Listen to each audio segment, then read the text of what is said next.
¿Cómo les va? Muy buenas tardes. Esta es una nueva edición de Plenario y estos son días de armados de listas, pero no listas electorales como las que hicimos durante este año electoral, sino listas de bloques, a ver quién se va, quién se queda. En eso andan los jefes de bloque, los secretarios parlamentarios que están trabajando a full por estos días de cara al inicio de lo que será la nueva conformación del Congreso de la Nación. Esto tal cual sucede en la Cámara de Diputados y en el Senado.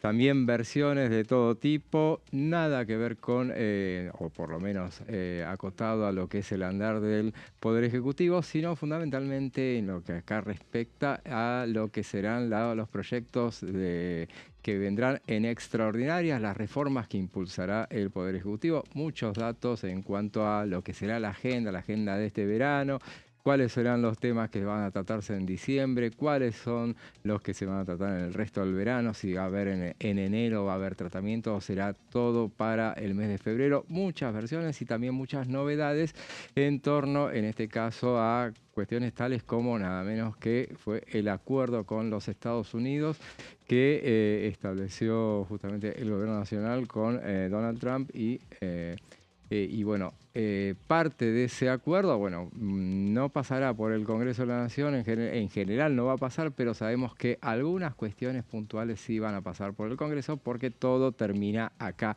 como siempre decimos. Es la caja de resonancia de la política, pero no solo por eso, sino que es la terminal de todas las iniciativas.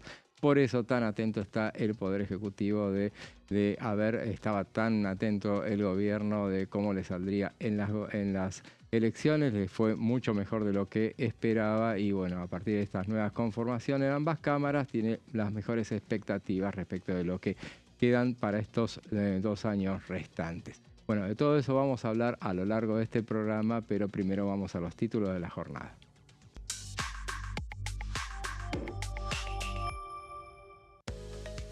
Presupuesto 2026, semana clave para la negociación del presupuesto y las reformas. Sí. Proyecto del diputado Daniel Arroyo. La iniciativa busca asegurar cobertura integral para personas con discapacidad, enfermedades crónicas o condiciones complejas.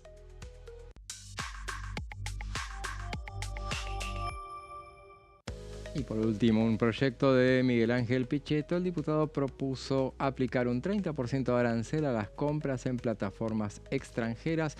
Esos son algunos de los títulos de esta jornada y ya les presento a quienes me acompañan. Sebastián Alida, ¿cómo estás? ¿Cómo estás, José? Bueno, otra semana de bajas resoluciones en términos de mecánica legislativa. Me parece que lo verdaderamente sustancial se está tejiendo en los entretelones, ¿no? En el detrás de escena. Hay un hombre clave, en realidad dos, ¿no? Pero podemos hablar en principio del ministro, el flamante ministro de Interior, Diego Santilli, quien está recibiendo a tandas a los gobernadores. Los últimos en visitar su despacho en la Casa Rosada fueron el gobernador de El Chaco, Leandro Esdero, y también el rionegrino Bere Tilnec, que se comprometieron a dar su ayuda en el Congreso para conquistar las leyes que son trascendentales para el gobierno, como son el presupuesto y después la ley de inocencia fiscal, la reforma tributaria y la reforma de la ley de glaciares, que merece también un punto aparte. Pero me parece que también lo que desvela en este momento al oficialismo, y por eso recalcábamos la importancia de Santilli, pero también del presidente de la Cámara de Diputados, que junto a Patricia Bullrich conforman ese triángulo de poder, ese triángulo de hierro, que se va a poner sobre sus hombros lo que es el endamiaje de la estrategia legislativa, es lograr una mayoría, arrebatar la Unión por la Patria la condición de primera minoría. Actualmente Unión por la Patria tiene 98 diputados nacionales, pero a partir de diciembre, en el cálculo más optimista para Germán Martínez, va a tener 96. Mientras que en el cálculo más conservador, la Libertad Avanza va a tener 88. A partir de ahí hay que empezar a hilar fino porque el mercado de pases está abierto. Entonces, lo que tiene que hacer, la misión que se propone la Libertad Avanza es seguir engrosando su tropa propia, pero al mismo tiempo lograr el debilitamiento de Unión por la Patria, que seguramente va a tener este rebranding electoral Fuerza Patria, ¿no? Bueno, el primer paso en ese sentido, muy importante, fue la estocada que le dio Patricia Bullrich, que logró consolidar su esquema de poder en el Congreso con la retirada, la estampida de 8 diputados nacionales, ¿no? Con la última incorporación inclusive de Belén Abijo. A partir de ahí, La Libertad Avanza crece y ya logra tener 88 miembros, pero no se va a quedar ahí. Me parece que tiene la mira también a otros PRO que también están en la cuerda floja, como Alejandro Bongiovanni, a Núñez, también del PRO, a Verónica Ratazzi, si no me equivoco, Razzini, perdón, de la provincia de Santa Fe, y los radicales Peluca, que son Luis Picat y Mariano Campero. Pero al mismo tiempo también tienen entre ceja y ceja quitarle soldados a Unión por la Patria. Y por eso las conversaciones van a empezar a tener mayor fluidez con las dos provincias candidatas en este sentido, que son la de Santiago del Estero, y por eso Gerardo Zamora tiene sobre sus hombros una decisión que es trascendental y que tiene en vilo a todo el peronismo, porque tiene 6 diputados nacionales y 3 senadores nacionales que, si se van, le entregan bandeja en mano la primera minoría en el Congreso, a La Libertad Avanza, y también la provincia de Catamarca. Por eso se están acentuando las negociaciones y las conversaciones con el gobernador Jalil, porque son 4 diputados nacionales que podrían eventualmente, hipotéticamente, migrar a Innovación Federal, que, atención a ese bloque, porque podría fortalecerse. Así es, y bueno, Sebastián habla de mercado de pases, no es para nada peyorativo, es lo que hay en este momento.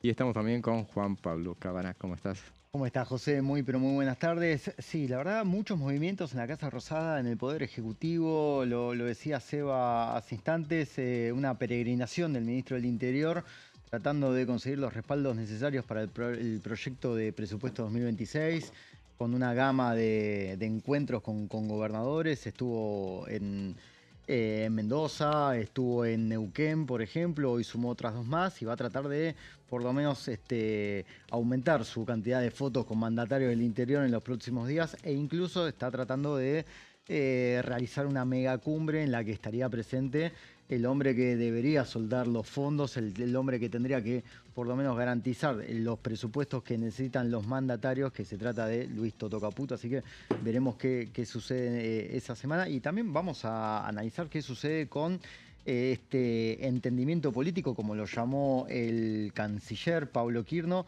al acuerdo que anunció la Casa Blanca con el gobierno de Javier Milei. Hay algunas cuestiones, no pocas, que sí, deberán pasar por el Congreso. Quirno el otro día, el viernes, hizo un raid mediático, no lo especificó, pero yo creo que tendríamos que después en algún momento dar algunos detalles de lo que significa este entendimiento y qué rol le va a caber al Parlamento.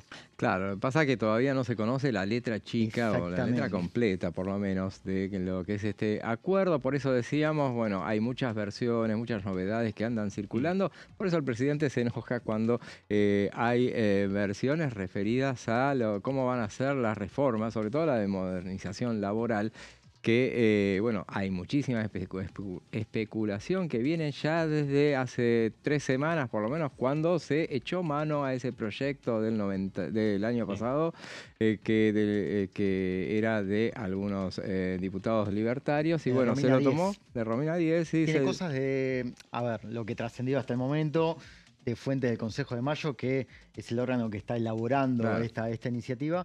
Que sí, tiene punto de contacto con la iniciativa de 10, pero también un montón de cuestiones que quedaron afuera, desaprobadas por la justicia en el DNU 7023 y en la ley bases original. ¿Sí? Claro, Sobrevivieron solamente 2 artículos que fueron sancionados, pero hubo algunas cuestiones, como por ejemplo el Banco de Obras, que quedaron afuera.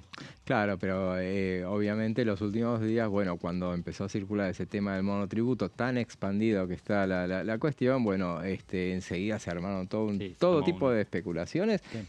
Y el presidente salió a cortar por lo sano. En ese momento no se sabe de dónde salió. Él dijo de dónde había salido de una editorial puntualmente, se lo atribuyó. Veremos si en definitiva qué hay de cierto, pero bueno, por ahora son especulaciones. Y en teoría ese punto no estaría sobre la mesa. De todos modos, la reforma laboral es una exigencia o una condicionalidad impuesta por el Fondo Monetario Internacional, que por supuesto es el principal acreedor de la República Argentina. Me parece que lo que más desvela o lo que más preocupa a los Estados Unidos de América es una reforma del régimen de propiedad intelectual, por el cual, por ejemplo, lo que están pidiendo es la autorización automática de las habilitaciones de los medicamentos por parte de la Federal Food and Drugs, que es la FDA norteamericana, que es el equivalente al ANMAT, lo cual le quitaría, si se quiere, una utilidad práctica al ANMAT, ¿no? Ese es un punto bastante polémico, pero que los Estados Unidos ponen sobre la mesa con especial interés. Claro, esa será una discusión que seguramente no va a trascender el tema de extraordinarias, imaginamos, a pesar de que, bueno, tiene cierta urgencia por el hecho de que está dentro del acuerdo con Estados Unidos. Pero bueno, lo dejamos para debatir, me parece que a lo largo del próximo año seguramente, porque es un tema que generan rispideces en muchos sectores. Pero bueno, ahora volvemos al tema que hablábamos al principio, que tiene que ver con este reacomodamiento, el mercado de pase. Me quedé con la frase que dijo Sebastián, el mercado de pase, en este caso limitado a lo que es el PRO, y de eso nos va a hablar Sebastián.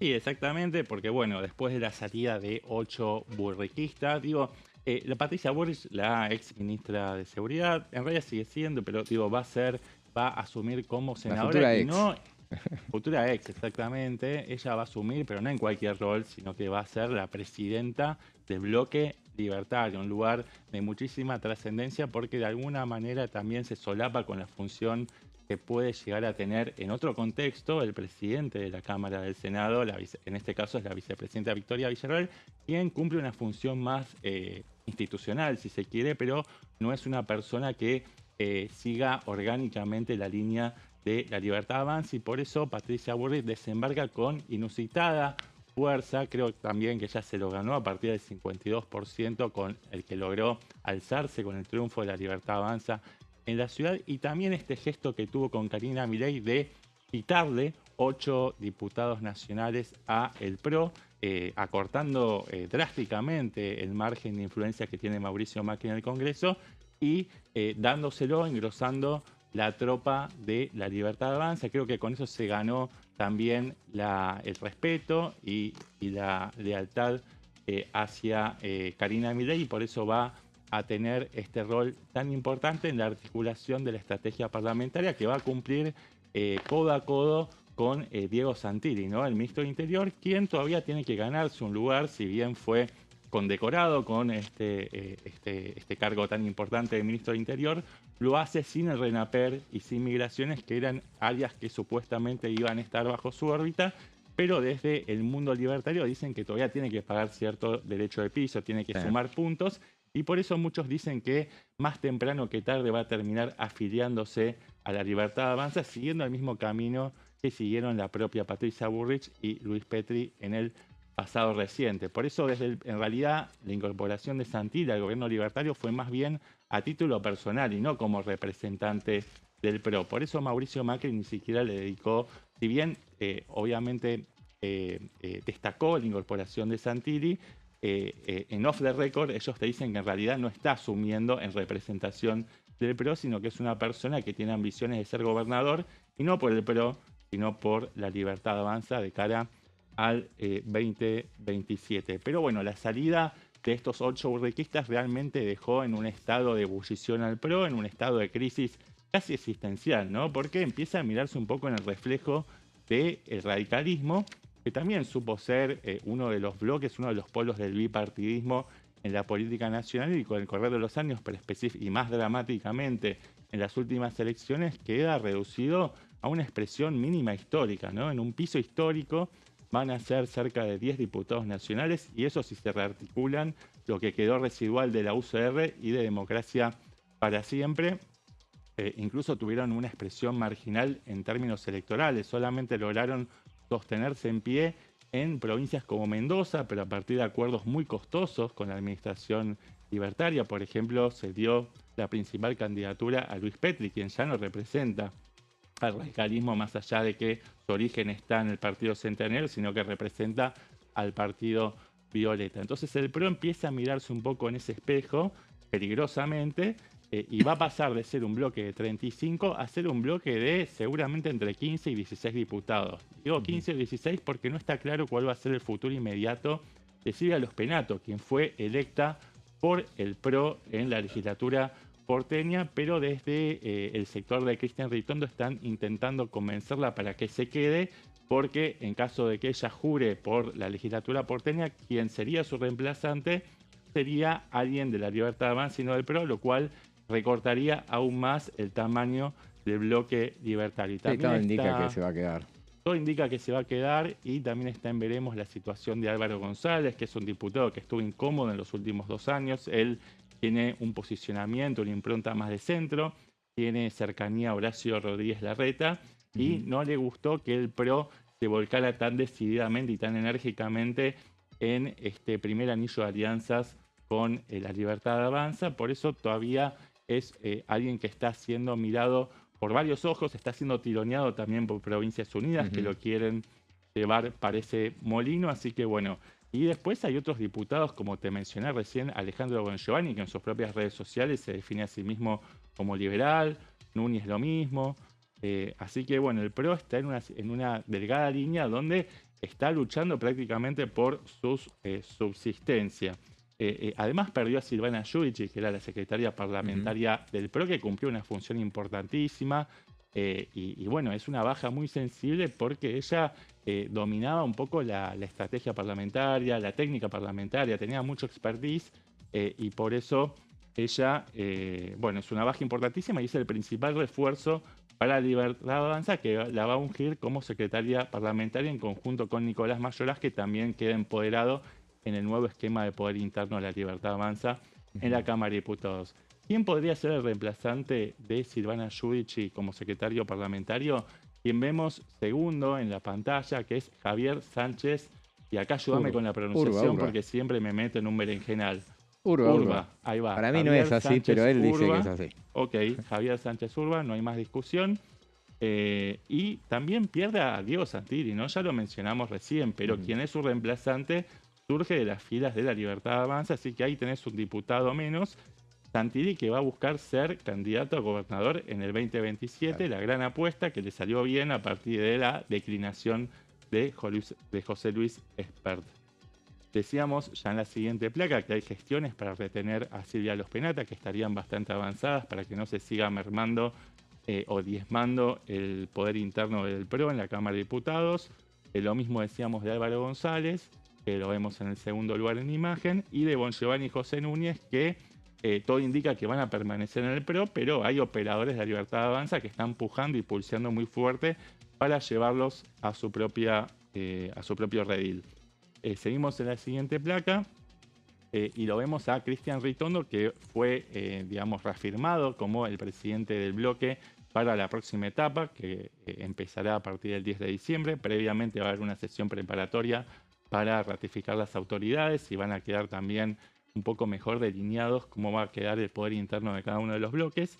Y el resto de los diputados que pertenecen en el PRO, más allá de los que ya indiqué anteriormente, son Ardoaín, de la provincia de La Pampa, Bianchetti, Capozzi, Fernando Andrés, que es un poco el alter ego de Mauricio Macri, fue subsecretario general de la presidencia, cumplía a las veces de, digamos, el mismo rol que cumplió Parrilli respecto de Cristina y actualmente Karina Milei respecto de Javier Milei. Florencia de Sensi, que es la heredera de Cristian Ritondo, por la provincia de Buenos Aires. Fernández Molero, bueno, Alejandro Finocchiaro, que también es un legislador de alto perfil de la provincia de Buenos Aires. Alicia Fregonese, Giampieri y Martín Yesa, que es el ex intendente de Pinamar.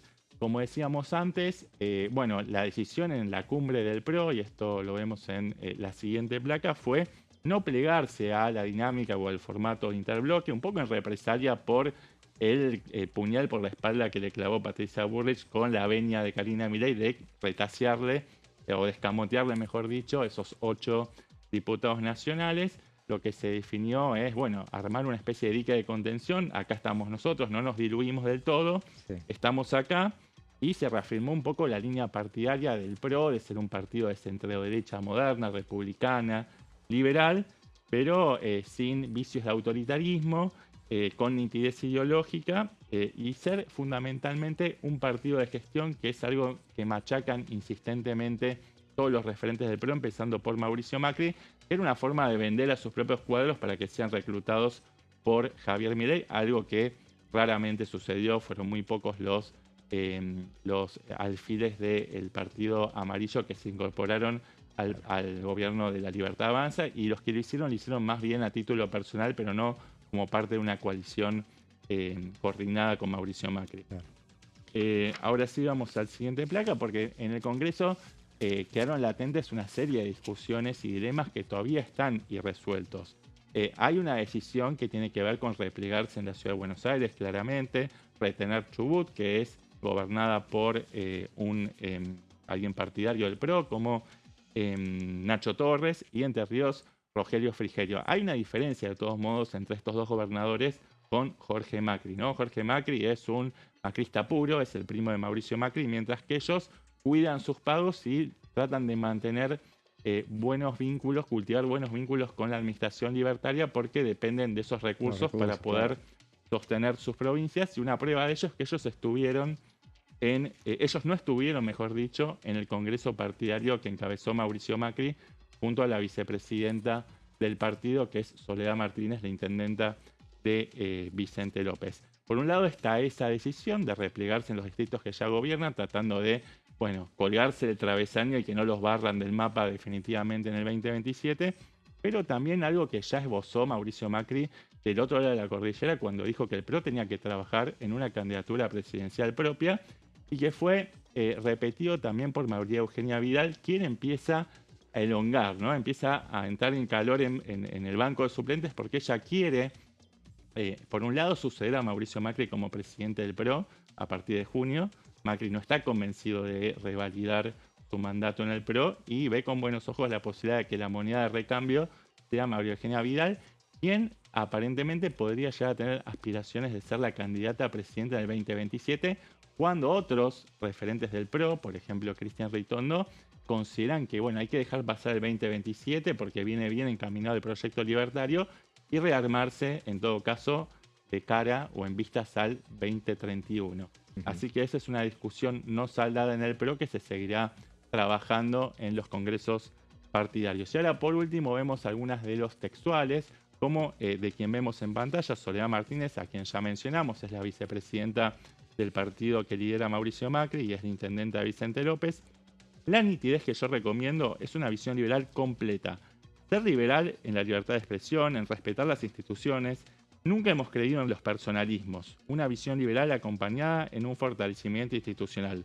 No perdamos que somos un partido de gestión. Es una manera un poco de marcar algunas diferencias con la Libertad Avanza, como por ejemplo cuando menciona la cuestión de los personalismos. Claro. Ahí me parece que, sin aludirlo, está aludiendo a Javier Milei, ¿no? Como un liderazgo fuerte que opaca, si se quiere, al resto de los componentes de la coalición de gobierno. Y por último, tengo un textual más del propio Mauricio Macri, el protagonista de esta historia, porque es quien se ve eclipsado en su poder a partir de esta explosión libertaria con este resultado tan favorable para el gobierno. Dice Mauricio Macri: tenemos muchos más aportes por hacer. Por eso seguimos vigentes. Esto es una batalla infinita, no termina nunca. Como diciendo, no nos vamos nada, vamos a seguir dando batalla. Y queremos seguir estando en la discusión política de la Argentina. Perfecto, muy completo, un informe completo de lo que es el bloque PRO en diputados. Ahora vamos a una breve pausa y después seguimos con más plenario.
Consenso, de lunes a viernes, 12 horas.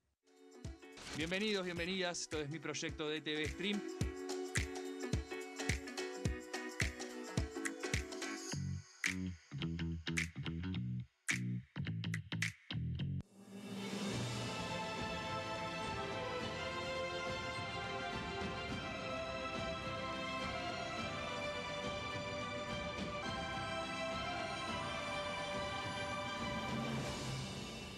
La Bancada, de lunes a viernes, 13 horas. El sarampión es una enfermedad viral altamente contagiosa. Que no juegue con tu hijo. Puede poner en riesgo especialmente a menores de 5 años no vacunados. Ante la aparición de fiebre y manchas rojas en la piel, consulta de inmediato con un médico. La vacuna es la única forma de prevenirlo y es parte del calendario nacional de vacunación. Es segura, gratuita y está disponible en vacunatorios, centros de salud y hospitales públicos del país. Vos ya tenés esta vacuna, dásela a tus hijos. Elegí prevenir.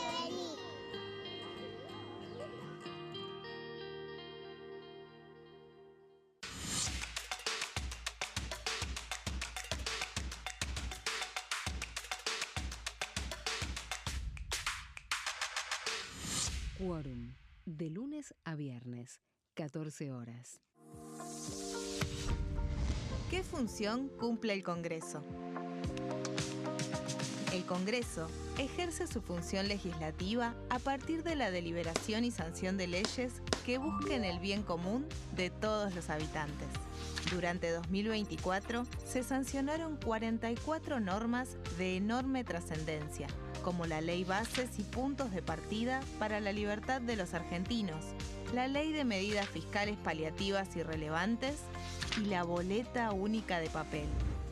La Constitución Nacional determina las atribuciones del Congreso, las cuestiones sobre las cuales puede y debe legislar, así como sus limitaciones.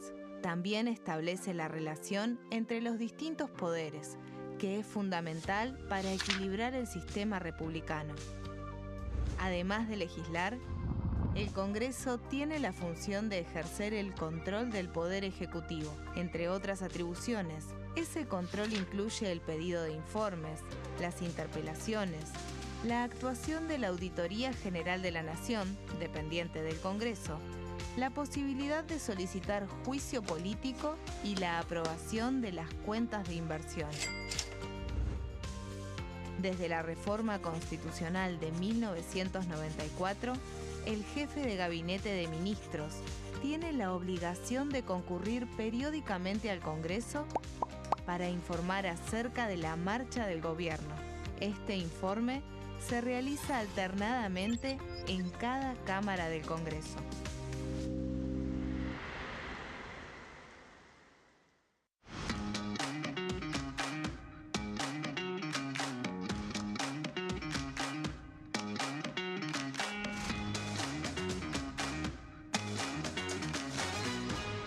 Pasos perdidos, de lunes a viernes, 16:30 horas.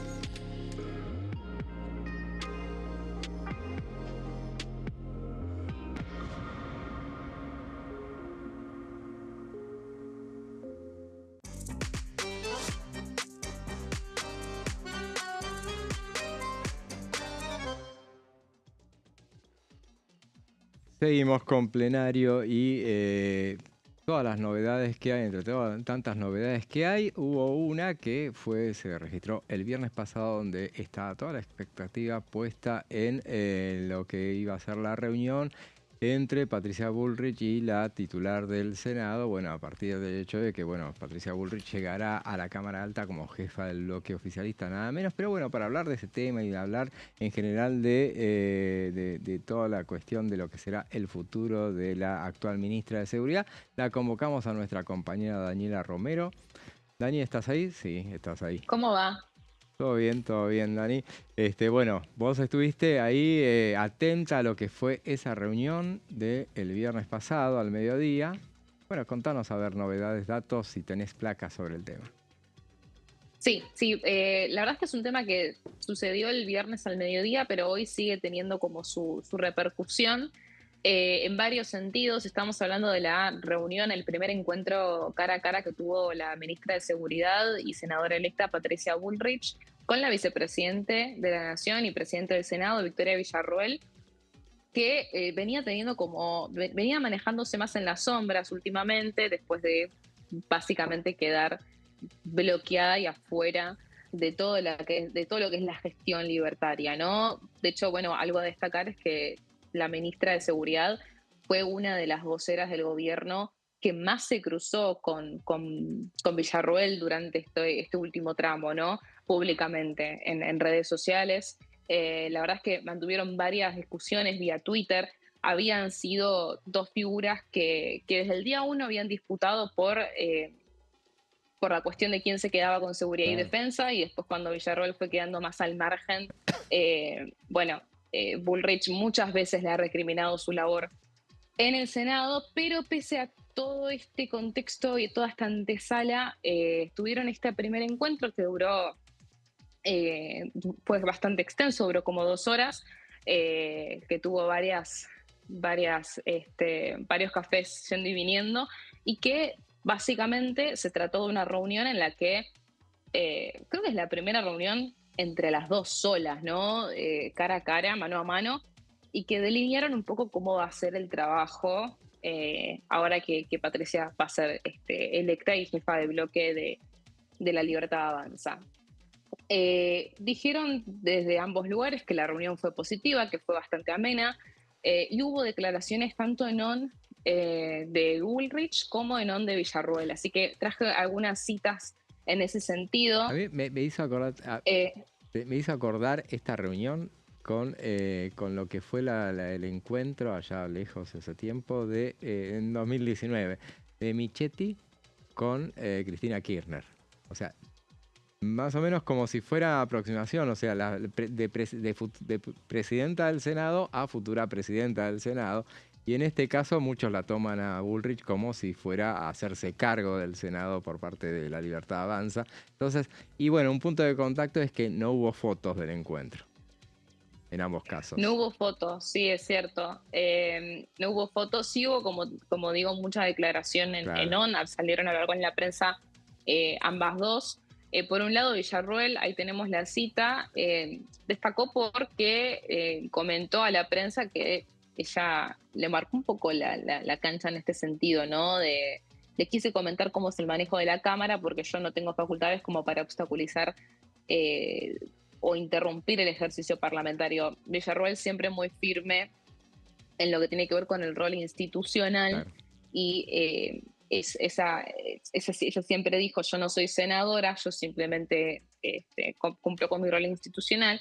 Bueno, sabemos muy bien, cubriendo Congreso, todos en esta mesa, que muchas veces Villarroel ha facilitado, por no decir dejado el camino completamente libre a la oposición para que pueda avanzar en un montón de cuestiones, especialmente durante este año, así como también el año pasado, en su momento, antes de estar completamente distanciada del gobierno libertario, había colaborado para, aunque sea, aplazar algunos dictámenes. Me acuerdo cuando fue en su momento la primera ley de jubilaciones, ella había colaborado bastante con el gobierno en este sentido, pero digamos que, a ver, esa presunción de neutralidad, ¿no?, que se abandera mucho a Villarroel, no es tal en la cotidiana, y eso es algo que es justamente lo que fue Bullrich a plantearle a Villarroel, ¿no? Vamos a ir a la siguiente cita.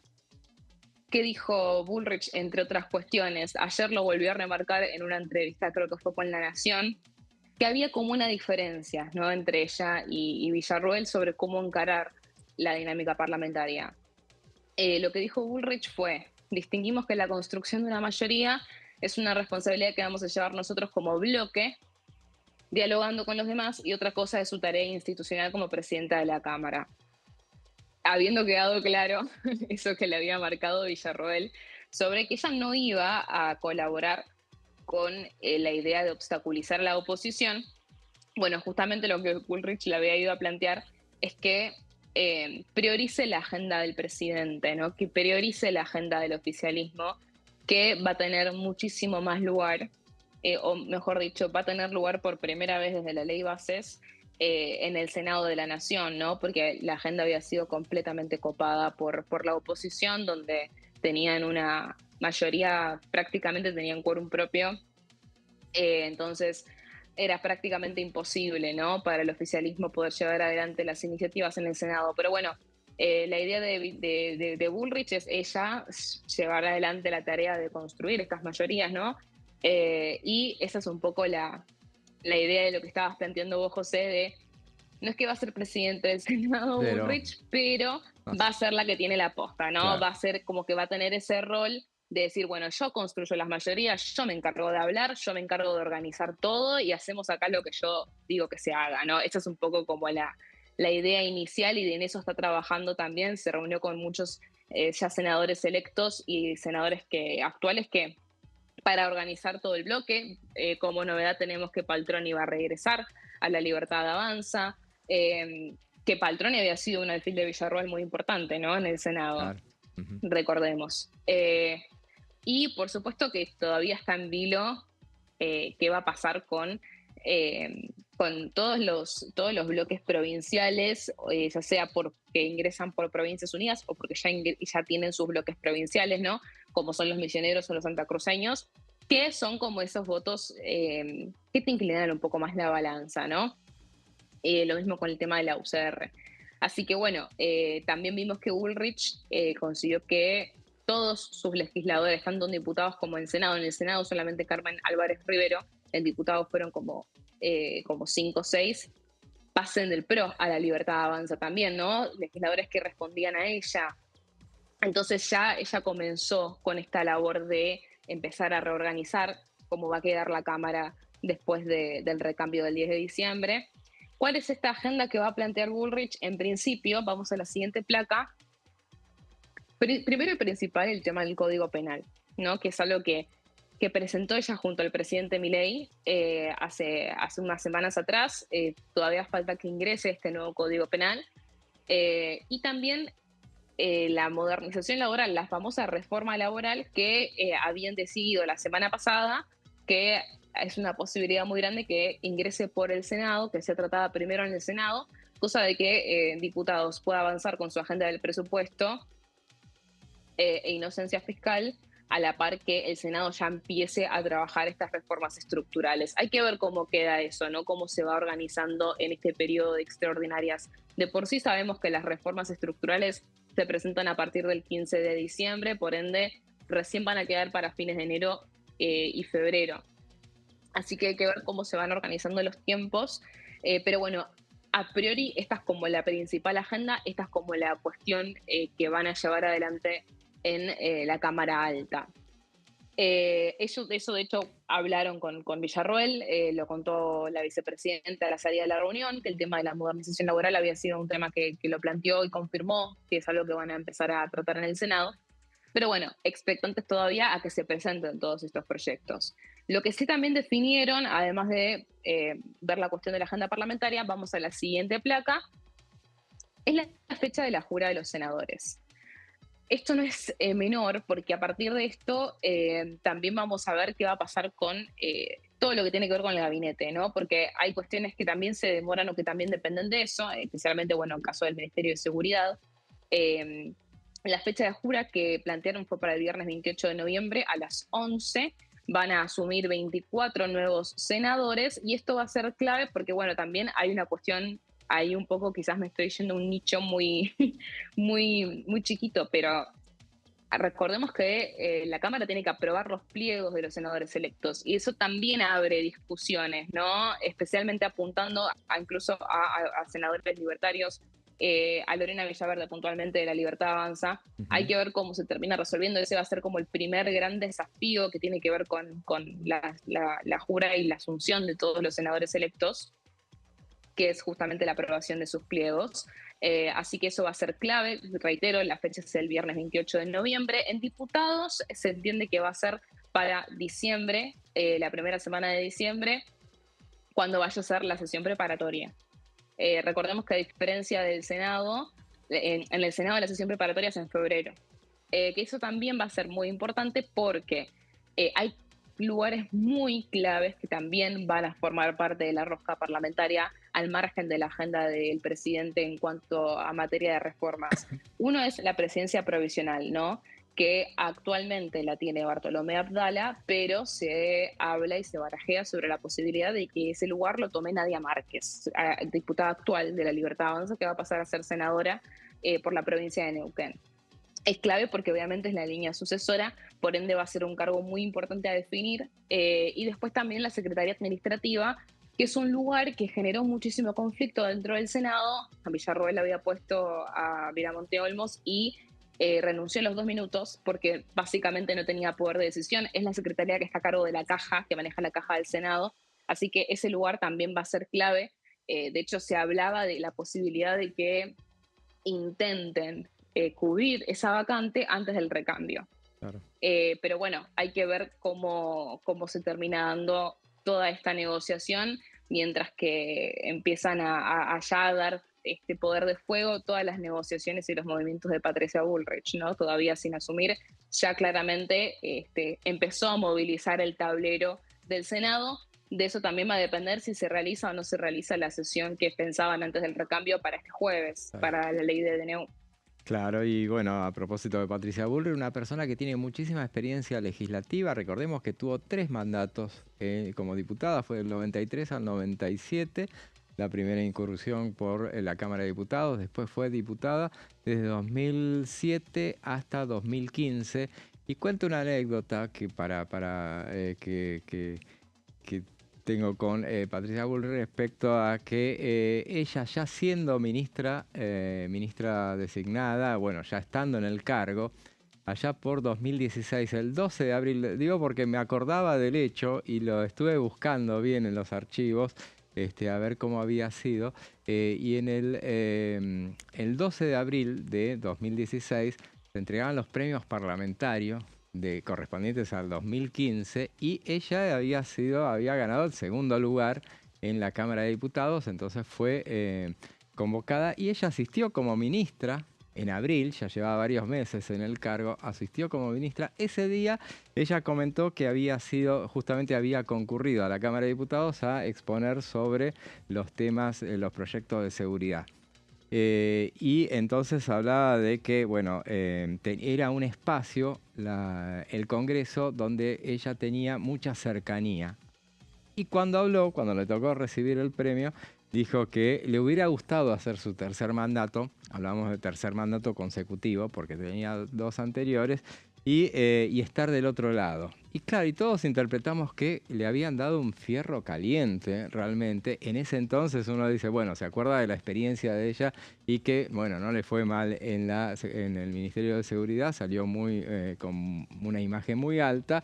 Entonces, pero bueno, esos primeros meses eran complicados y era un tema bastante complicado. Ella venía con el antecedente de haber sido ministra de Trabajo durante la gestión de la Alianza, entonces donde no le había ido decididamente, o sea, no había dejado un buen recuerdo por todo lo que fue la Alianza. Fue parte del gobierno en la recta final. Claro, así que en realidad era un lugar en el Congreso donde se sentía muy bien.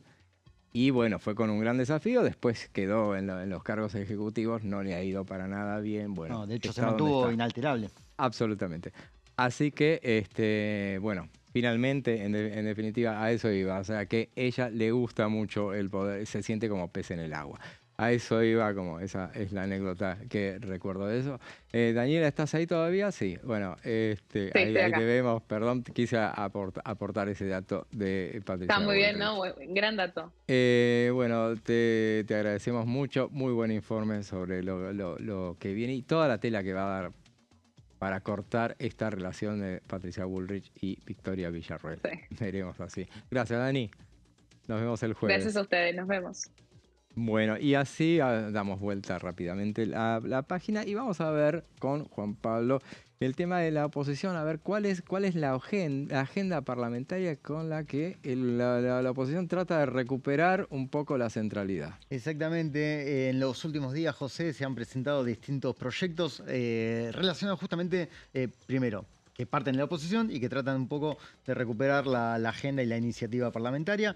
Vamos a ver en las siguientes placas algunos de estos proyectos, comenzando por un proyecto de resolución que lo realizó el diputado de Unión por la Patria, Ariel Rauschenberger, si mal no estoy pronunciando. Excelente. Muy bueno, muchas gracias, en compañía también de otros diputados de bloque opositor, entre los que se destacan, por ejemplo, Martín Soria, Pablo Scherlin, que exige, mejor dicho, información sobre el swap que suscribió el Banco Central de la República Argentina con el Tesoro de Estados Unidos. A ver, lo que dicen los legisladores opositores de bloque peronista y otras fuerzas políticas es que no se trata de un tratado internacional convencional, sino que es un acuerdo muy específico del cual necesitan la mayor información posible, ¿sí? Entonces, en este proyecto de resolución, y tal como lo estamos viendo en las placas, le exigen también al Ministerio de Economía y al Banco Central de la República Argentina que justamente den los detalles de este acuerdo que se anunció el 20 de octubre, a casi una semana de las elecciones legislativas nacionales y en medio de fuertes turbulencias financieras. Recordemos que ese entendimiento al que suscribe el Banco Central de la República Argentina le dio mucho oxígeno al gobierno en un momento complicado. Y de hecho se llegó a ejecutar una parte, lo que pasa es que hay trascendidos, claro. No se sabe exactamente cuál es la parte que se ejecutó, se dice que son 1.800 millones, todo eso está bajo una penumbra y en ese sentido se entiende bastante bien por qué desde Unión por la Patria tienen tanto interés en movilizar esta cuestión, ¿no? Para tener información que es muy sensible porque tiene que ver con el endeudamiento de las futuras generaciones. Claro, exactamente, por eso están pidiendo información que esclarezca, y esto lo estamos viendo en la siguiente placa, que establezca la naturaleza jurídica de este instrumento que justamente permite endeudar al país, ¿sí? Por el momento advierten que hay una falta de transparencia en estas operaciones que afecta la validez democrática de decisiones trascendentales. Y no solamente se queda también con el swap, ¿no? Entre el Tesoro y el BCRA, sino que también piden precisiones con el swap que Argentina suscribió con China, ¿sí? O sea, no es solamente que apuntan al acuerdo de Javier Milei, sino también a este entendimiento con el gigante asiático. No es el único proyecto que estuvo circulando en las últimas horas, también... y esperemos que lo amplíe en el próximo bloque el diputado Daniel Arroyo, que requiere en un texto que dio a conocer en las últimas horas una ley para garantizar la internación domiciliaria en el país. Arroyo parte de un diagnóstico bastante duro que tiene que ver con la falta de recursos, infraestructura, falta de personal en estas cuestiones que tienen que estar relacionadas a la internación domiciliaria, y pide justamente con un protocolo específico, incluso con un registro nacional, que lo vamos a ver en la siguiente placa, un registro nacional de internación domiciliaria, el RENIT, que funcione bajo la órbita del Ministerio de Salud y que pueda controlar justamente qué personas están en condiciones de ser internadas y bajo qué condiciones, ¿sí? Y justamente hay un punto en el que estaría muy bueno saber cómo funciona, que está relacionada a saber cómo van a funcionar los prestadores, en qué condiciones, qué tipo de presupuesto van a contar para cada internación. Son cuestiones muy sensibles que afectan no solamente a la persona que está internada de manera domiciliaria, sino también a muchas de las familias, ¿sí? Algo que ha recalcado el legislador. Muchísimos más recursos que para una internación convencional. Totalmente. En un establecimiento sanitario común, ¿no? Como puede ser un sanatorio, un hospital, necesitas recursos astronómicos que, seguramente va a tener el diputado Arroyo en el próximo bloque detalles de cómo se podría afrontar esto desde el punto de vista financiero. Sí, obviamente. Y también hay que tener en cuenta que en la actualidad hay una falta de cobertura bastante importante de las prestadoras de salud. Cada vez que una persona requiere una internación domiciliaria, falta, lo decíamos hace un ratito, personal capacitado.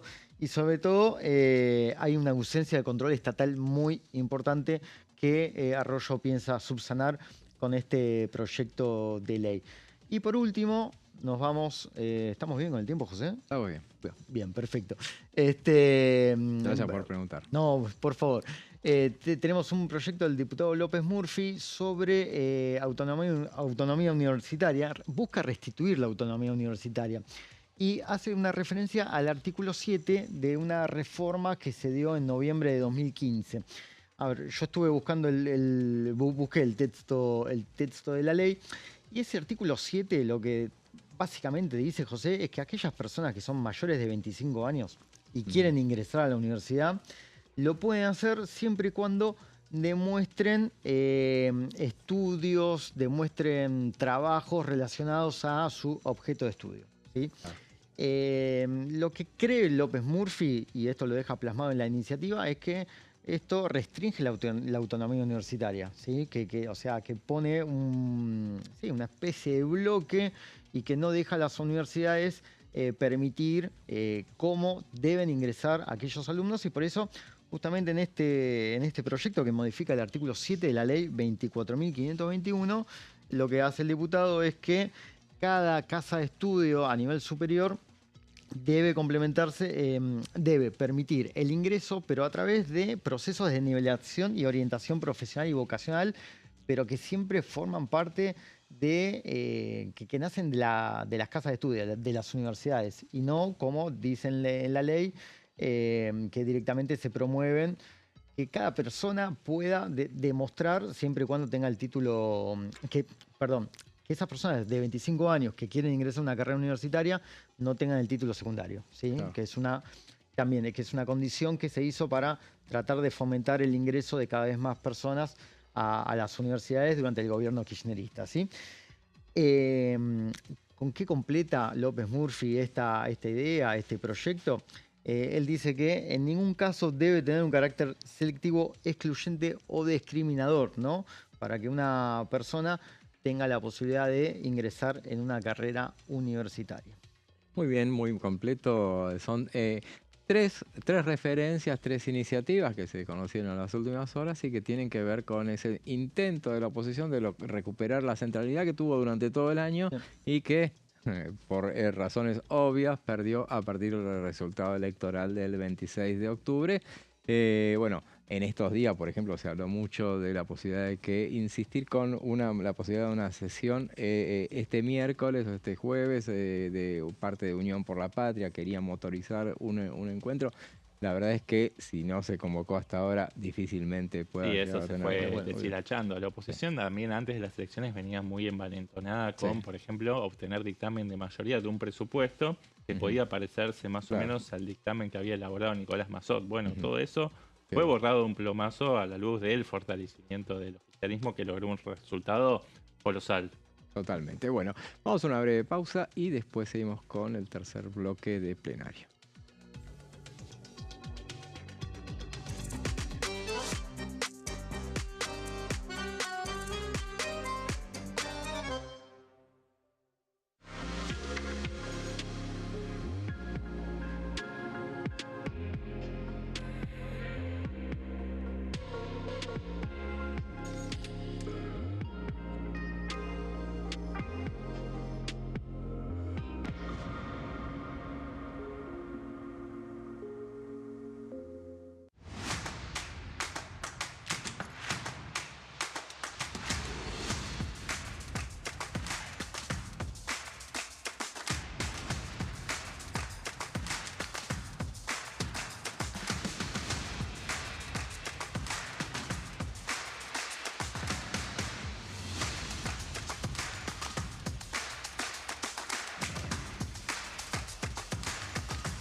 Consenso, de lunes a viernes, 12 horas.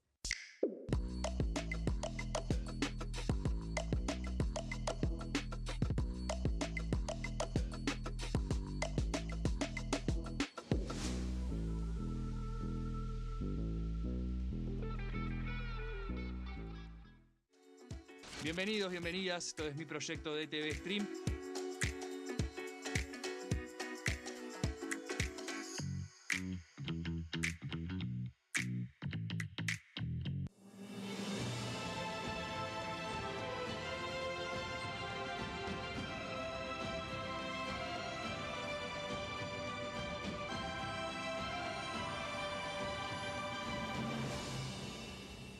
bancada, de lunes a viernes, 13 horas. El sarampión es una enfermedad viral altamente contagiosa. Que no juegue con tu hijo. Puede poner en riesgo especialmente a menores de 5 años no vacunados. Ante la aparición de fiebre y manchas rojas en la piel, consulta de inmediato con un médico. La vacuna es la única forma de prevenirlo y es parte del calendario nacional de vacunación. Es segura, gratuita y está disponible en vacunatorios, centros de salud y hospitales públicos del país. Vos ya tenés esta vacuna. Dásela a tus hijos. Elegí prevenir.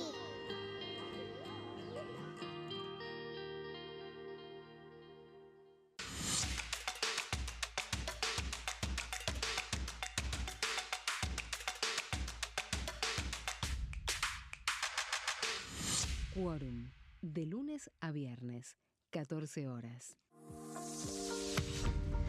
¿Qué función cumple el Congreso? El Congreso ejerce su función legislativa a partir de la deliberación y sanción de leyes que busquen el bien común de todos los habitantes. Durante 2024 se sancionaron 44 normas de enorme trascendencia, como la Ley Bases y Puntos de Partida para la Libertad de los Argentinos, la Ley de Medidas Fiscales Paliativas y Relevantes y la Boleta Única de Papel. La Constitución Nacional determina las atribuciones del Congreso, las cuestiones sobre las cuales puede y debe legislar, así como sus limitaciones. También establece la relación entre los distintos poderes, que es fundamental para equilibrar el sistema republicano. Además de legislar, el Congreso tiene la función de ejercer el control del Poder Ejecutivo. Entre otras atribuciones, ese control incluye el pedido de informes, las interpelaciones, la actuación de la Auditoría General de la Nación, dependiente del Congreso, la posibilidad de solicitar juicio político y la aprobación de las cuentas de inversión. Desde la reforma constitucional de 1994, el jefe de gabinete de ministros tiene la obligación de concurrir periódicamente al Congreso para informar acerca de la marcha del gobierno. Este informe se realiza alternadamente en cada Cámara del Congreso.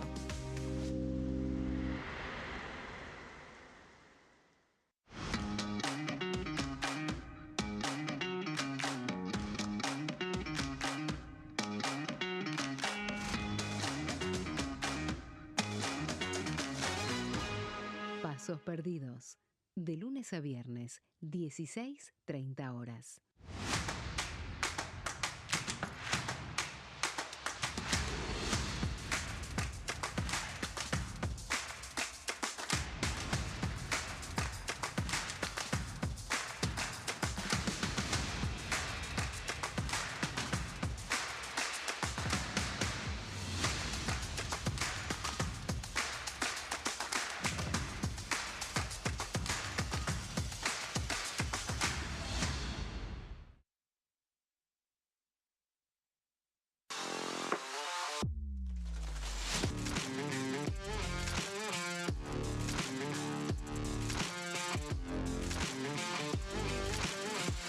Orden del día, de lunes a viernes, 11 horas.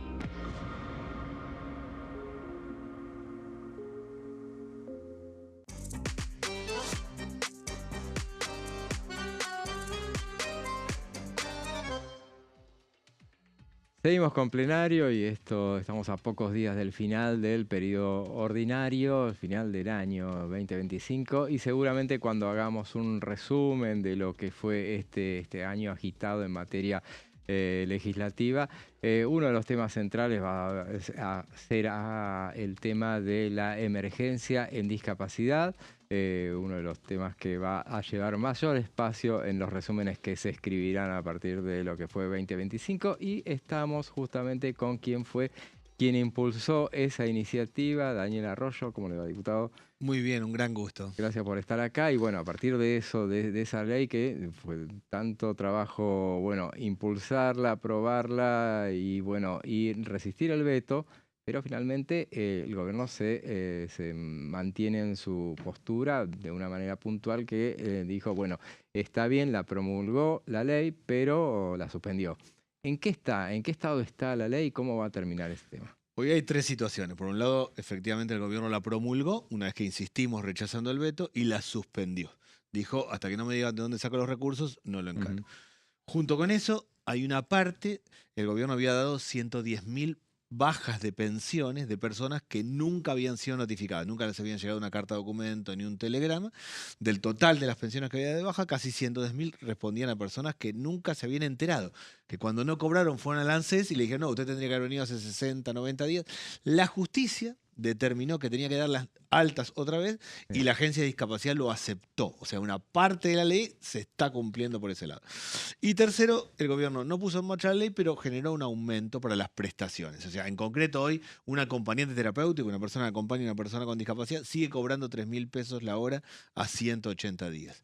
O un transportista sigue cobrando hoy 571 pesos el litro de nafta, cuando la nafta sale 1.800 pesos, entonces lo lleva 2 días en vez de 5 días que corresponde el tratamiento.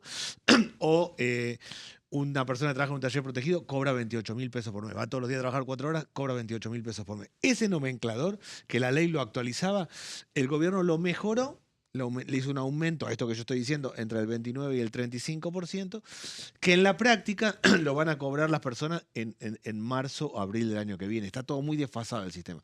Hoy el sistema está en una crisis profunda. Yo tuve el fin de semana en una escuela especial donde van chicos con discapacidad, no saben si siguen o no siguen. Los hogares, los centros de día están todos a punto de cerrar, están todos desesperados. Está todo el sistema trabado. Ha habido un aumento que va a aliviar un poco, pero recién para avanzado el año que viene.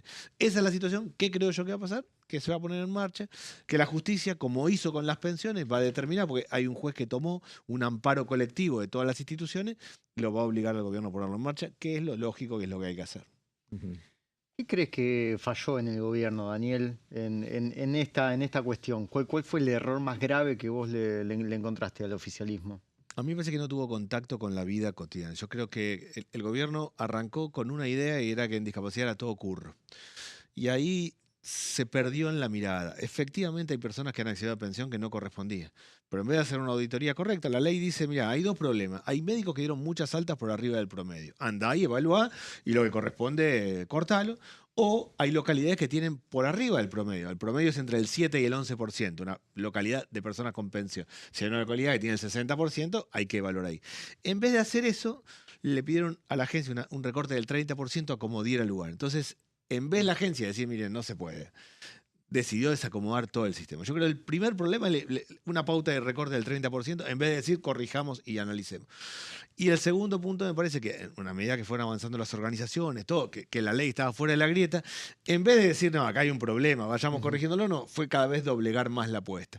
Pero el problema, y para adelante tiene que quedar claro, me parece, en el funcionamiento general del Estado, no puede un organismo plantear una pauta de ajuste. Al revés, si yo lo que dice la ley, haga una auditoría. Lo que corresponda que hay que sacar, sáquelo, pero sea el 10, el 20 o el 2%. No le dé una pauta y que recorte a lo bestia. Ahí estuvo el problema más grave. Diputado, usted fue el ministro de Desarrollo Social de la pandemia, lo cual conlleva una responsabilidad enorme, y uno recuerda hitos, ¿no? Como por ejemplo la tarjeta alimentaria, el potenciar trabajo, la devolución del IVA a los alimentos de la canasta básica. Después le tocó desembarcar aquí en la Cámara de Diputados y ahora está por vencer su mandato de 4 años. Si pudiera rescatar o destacar algunos de los hitos durante su paso por la Cámara de Diputados, ¿cuál diría que son los más importantes? Yo estoy contento conmigo mismo por dos cosas. Fui ministro, puse en marcha la tarjeta alimentaria y eso continúa en el actual gobierno. Para mí el valor de una política pública es que se sostenga más allá de los gobiernos que cambian. Hice una política pública, la sostiene este gobierno y estoy seguro que el próximo que venga, sea como sea, la va a seguir. En la Cámara de Diputados, la ley de emergencia en discapacidad. Para mí ese es un hito significativo y va a sostenerse y va a ser una ley que va a marcar los próximos años, porque lo determine la justicia, porque el gobierno lo ponga en marcha, por el Congreso, va a pasar. Yo humildemente creo que soy de las pocas personas que he hecho cosas concretas en la función pública. Soy ministro, llevé adelante este programa, continúa. Soy diputado, hago esto. Digo, más allá de los discursos, de las ideas, para mí siempre el valor es hacer algo. No hay, lo digo humildemente, muchas personas que hayan estado en algún lugar y hayan hecho algo concreto que mejore la vida cotidiana. Yo lo hice para mejorar la alimentación de los más chicos, para mejorar la situación de las personas con discapacidad. Hoy hablábamos en el programa, le hicimos propaganda, justamente en el bloque anterior hacía Juan Pablo trajo unas placas, un informe sobre un proyecto que acaba de presentar para garantizar la atención domiciliaria de aquellas personas discapacitadas en todo el país. ¿De qué se trata? Explíquelo bien, porque él nos dejó algunas dudas. No, el esquema es así. No. Muchas personas que se atienden en hospitales, hay un momento que tienen que ir a la casa. Pero no es que van a la casa porque están dadas de alta definitivamente, sino que necesitan una internación domiciliaria. Necesitan ir con el acompañante terapéutico, con el médico, con la enfermera. Eso muchas veces no funciona bien y terminamos teniendo casos muy críticos. La ley se llama Lucio por el caso de un niño que fue prematuro, que estuvo en terapia, estuvo en incubadora, que salió a la casa anticipadamente, que no pudo tener en la casa los cuidados que son los mismos que se tienen en un hospital, porque no estaban los especialistas, y terminó en una situación muy crítica. Entonces, la ley lo que dice es, mire, primero la internación domiciliaria tiene que estar dado bajo condiciones similares. O sea, si una persona va a internarse en la casa, tiene que tener el médico, el enfermero, las condiciones básicas y hay que cubrirlo. Y si eso no es posible, tiene que mantenerse directamente en la internación como corresponde. Si está en internación domiciliaria, ahí hay que hacer un proceso para ir quitándola en la medida que va mejorando la situación. Si la persona empieza a tener movilidad u otra situación, hacerlo. Esa es la ley. Es muy complicado la situación porque siempre las familias tienen temor de salir del hospital y después el temor del hospital es básicamente el contagio o un virus hospitalario. Y el temor en la casa es que los profesionales no estén preparados para una situación compleja. Bueno, la idea es que la internación domiciliaria se dé en condiciones. Hay que debatirlo bastante. ¿Y el proyecto de ley aborda situaciones de internación permanente o solamente en situaciones de transición, digamos? Yo diría, el modelo, la idea es que 2/3 es transición y 1/3 es permanente. Hay personas que necesitan permanentemente estar acompañadas, que son personas grandes o enfermedades puntuales. Pero hay muchos casos que no, y en esos casos que no, sí se requiere un especialista. O sea, yo soy un enfermero general, no me basta solo y tengo que hacer un determinado tratamiento, tengo que ser especialista en eso para encararlo. Ahí es la idea. Pero la idea es que entendamos que la internación en el hogar tiene que darse bajo condiciones similares a lo que es un tratamiento médico dentro de un hospital. El proyecto menciona a los prestadores, Daniel. ¿Qué nos puedes decir sobre eso?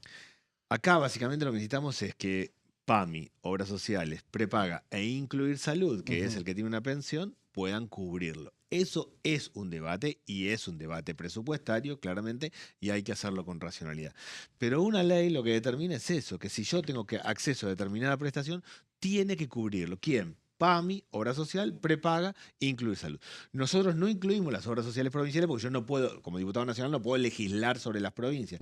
Pero invitamos a las obras sociales provinciales, como el caso de IOMA en la provincia de Buenos Aires, a adherir a este esquema. Es un avance. Digo, si hacemos bien la internación domiciliaria, vamos a mejorar realmente mucho el cuidado permanente y el cuidado transitorio, depende de la situación. Sebastián recién hacía referencia a su paso por la gestión pública al frente del Ministerio de Desarrollo Social. Ahora se cambió de nombre, es mucho más amplio. Dos preguntas entonces. ¿Qué le parece la amplitud que tiene? Si es bueno que tenga tan amplitud tiene el Ministerio de Capital Humano y sobre el papel de Sandra Petovelo. Sobre la amplitud me parece que está bien articular áreas, abarcar más áreas. A veces muchos ministerios fragmentados son un problema. Yo creo que ampliar está bien. A mí me hace un poquito de ruido que esté educación ahí, porque educación es una cosa muy grande, es todo un sistema. Entonces, mezclar educación con desarrollo social, con niñez, con trabajo. Claro, está trabajo también. Está trabajo, está el ANSES, está cultura, que ya no está lo que sería desarrollo social, que es niñez, y está educación. Yo no estoy de acuerdo con articular. Ahora, educación tiene una dinámica propia y es como que se ha ido perdiendo. Yo no pondría educación dentro de ese ministerio. En términos prácticos, ¿cuál es la política social que hace el gobierno? 3 cosas. El gobierno en concreto hace 3 cosas en materia social. Aumentó el monto de la asignación universal por hijo, por arriba de la inflación.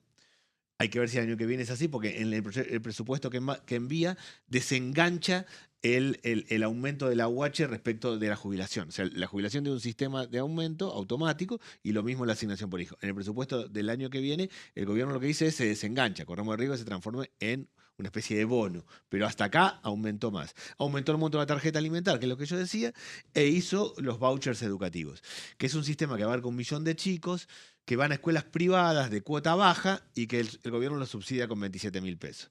¿El problema cuál es? Que el año pasado arrancó mitad de año con 27.000 pesos, que era la mitad de la cuota, siguen 27.000 pesos cuando la cuota subió mucho, con lo cual quedó como muy pequeño.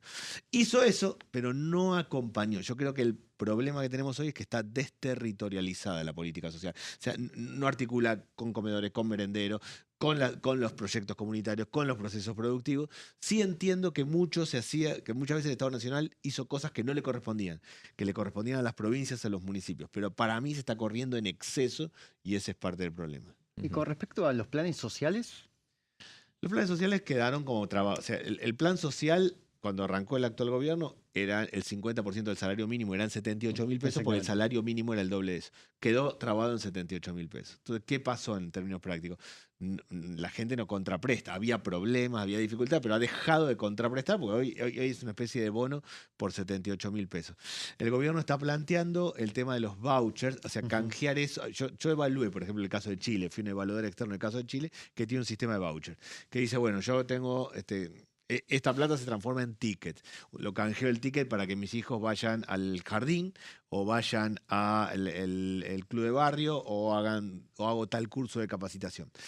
A mí no me parece mal, lo que yo creo que es complementaria de otra política social que tiene más que ver con el trabajo. Yo creo que está faltando el núcleo. El gobierno va camino a hacer los vouchers. Yo no estoy ni de acuerdo ni de desacuerdo. Es un método como varios. El núcleo del problema es que la política social lo que tiene que hacer es contener la situación de las que se quedan sin trabajo, que quedan afuera de todo.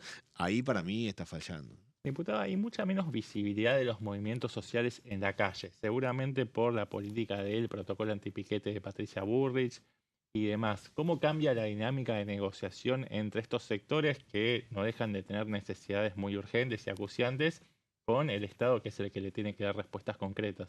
Es que hoy no hay el hecho de que no estén en la calle, ¿no? No solo no están en la calle, sino está rota la relación de la sociedad con la política, está rota la relación de la sociedad con los sindicatos, está rota la relación de la sociedad con los movimientos sociales. Lo único que está en pie en un barrio es la escuela. El único lugar en la familia confía con mucha crítica de lo que aprenden los chicos es la escuela. El pibe que está quemado en la esquina sabe que tiene que ir a la escuela. No puede, pero sabe que es por ahí. El único lugar que uno dice, che, esto lo cuidamos entre todos, es la escuela. El resto está todo puesto en crisis. ¿Qué es lo que pasa en términos prácticos? Que no hay vínculo, que falta fortalecer la red comunitaria. Ese para mí es el problema de la política social hoy, que está faltando ayudar al comedor, al merendero, al club de barrio, a los procesos productivos, a todo lo que es esa dinámica. Los movimientos sociales lo hacían bien y mal, ayudaban y muchas veces llevaban a las marchas, iban, venían, había mucho. Ahora, hoy no hay nada, hoy quedó totalmente desenganchado, hoy es mucho la sociedad funciona en un barrio como si el Estado no existiera. Cada uno hace una feria, rifa, feria americana, inventa algo. Están buscándole la vuelta, como el mundo de discapacidad. Cualquier hogar o centro de atención de discapacidad hoy está viendo a quién le vende y qué le vende para tratar de sostenerse. Inventan su propia subsistencia. Sí, pero en situaciones muy críticas. Y sí en lo alimentario hay un problema y es que empeora la calidad nutricional. O sea, cuando no hay un mango hacemos lo que podemos. ¿Y qué hacemos? Comemos fideo, harina, arroz, polenta y poca leche, carne, fruta y verdura. Que los chicos coman mal es un problema grave porque no desarrollan el peso y talla que corresponde, no desarrollan la capacidad intelectual. Entonces, ahí sí, eso requiere de una política del Estado que la acompañe y que apoye la red comunitaria, que hoy está sola. No hay nadie que la represente, la gente se arregla sola. Diputado, para el final le dejé una pregunta facilísima, pero medio existencial. ¿Por qué él perdió el peronismo en las elecciones? Porque solo hizo dos cosas nada más. Dijo no a Milei y unidad, y no construyó ninguna propuesta alternativa. Yo creo que el gobierno ganó por tres cosas. Primero, porque hay una parte de gente que cree que este es el camino, que hay que encarar esto. No solo los jóvenes, una parte dice, este es el camino, hay que encarar esta política. Tal vez no me gustan mucho los modos del gobierno, pero es por acá. Hay una segunda parte que dice, peronismo no, kirchnerismo no, que hay enfrente lo voto. Y hubo una tercera parte del voto del gobierno que es el temor, no sea que se nos complica el acuerdo con Trump, que esto no se desmadre porque estamos agarrados con alfileres. ¿Qué fue el peronismo? Dijo no a Milei unidad. No construyó ninguna propuesta de cómo damos vuelta a la escuela secundaria, qué hacemos en los barrios, cómo desendeudamos a la familia, cómo transformamos. Si no lo hace, el peronismo va a dejar de ser alternativa. Estamos frente a un problema serio porque si no construimos mirada para adelante, va a dejar de ser alternativa. ¿Qué pasó para usted entre el 7 de septiembre en la elección bonaerense a octubre? Justamente en un territorio tan castigado. Sí, el 7 de septiembre la sociedad le dijo al gobierno, che, no estoy llegando a fin de mes, fíjate, tomá nota, estamos complicados de verdad, mirá que no nos alcanza, no llegamos, tomá nota que esto está complicado. Yo creo que el gobierno tenía una idea de que las cosas funcionaban bien y la sociedad le dijo, no, mirá que la tenemos complicada. Después de eso la sociedad leyó, che, puede volver el gobierno, puede volver el peronismo, puede volver otra vez. Y no solo en la provincia de Buenos Aires, un entrerriano, un santacruceño, un jujeño dijo, no, acá puede avanzar. Y de ahí se logró polarizar, el gobierno logró polarizar y terminó ganando la elección. Pero me parece que la sociedad es sabia. Primero le dijo al gobierno, tomá nota que estamos complicados, que no nos llegamos, que estamos endeudados, que estamos complicados. Después le dijo al peronismo, no, así como estamos, no. Bueno, es una sociedad, la sociedad es muy interesante, la sociedad argentina. La sociedad está a 3 pasos delante de la política. Realmente, la política tiene que empezar a leer. Pero me parece que pasó eso en un contexto donde además el peronismo creyó que ya estaba ganado. Y es como, siempre en el fútbol se dice que el 2-0 es el peor resultado. Uno va ganando 2-0 y no sabe qué hacer. Si defender, si ir, venir. Algo de eso le pasó al peronismo. ¿En ese sentido el desdoblamiento fue malo? No, que fue malo. O sea, yo creo que si le sirvió a la provincia de Buenos Aires para consolidar su legislatura, ahora en términos prácticos, lo que leyeron todos es, cuidado que el peronismo puede volver, mejor, por las dudas no. Yo creo que lo que le está diciendo la sociedad al gobierno, mire, estamos a mitad del río, cruce el río. No estoy muy seguro que no esté llegando a un buen lugar, pero cruce el río y después vemos. Después vemos. Gracias, diputado. Y tal vez sea el último reportaje que le hacemos durante, por lo menos en este programa hasta fin de año, entonces le agradecemos. Era básicamente nacional, la salud era básicamente nacional, y en los procesos de desregulación y de ajuste que inició el menemismo, una de las cosas que hizo fue transferirle a las provincias funciones sin recursos, porque eso fue lo que pasó.